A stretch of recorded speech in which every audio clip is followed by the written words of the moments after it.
Sveika.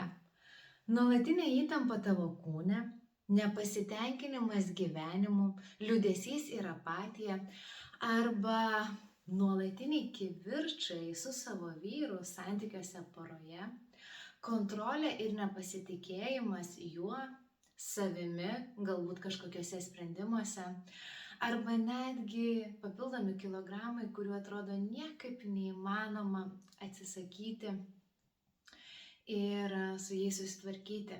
Tai nėra normalus gyvenimas. Tai yra gyvenimas, kai moteris yra visiškai išsižadėjusi savęs.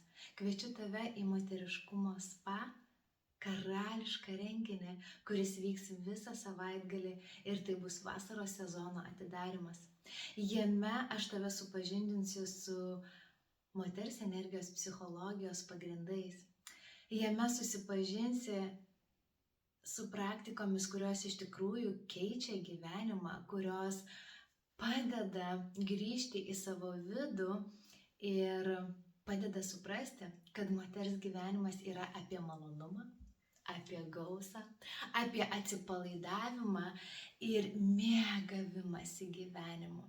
Ir deja, daugumai iš mūsų to reikia mokytis iš naujo. Ir šiame savaitgalyje, karalienės savaitgalyje prie jūros, aš tave pakviesiu į nuostabų potyrį ir svarbiausia, į pasimatymą su savimi, ką reiškia per moteriškus ritualus apsijungti, suprasti save, pažinti savo stipriasias puses ir atsikratyti galbūt senai velkamo bagažo, kuris tau šiandien jau nebereikalingas. Ir kurio dėka dėja tu ir gyveni apsunkusi gyvenimą.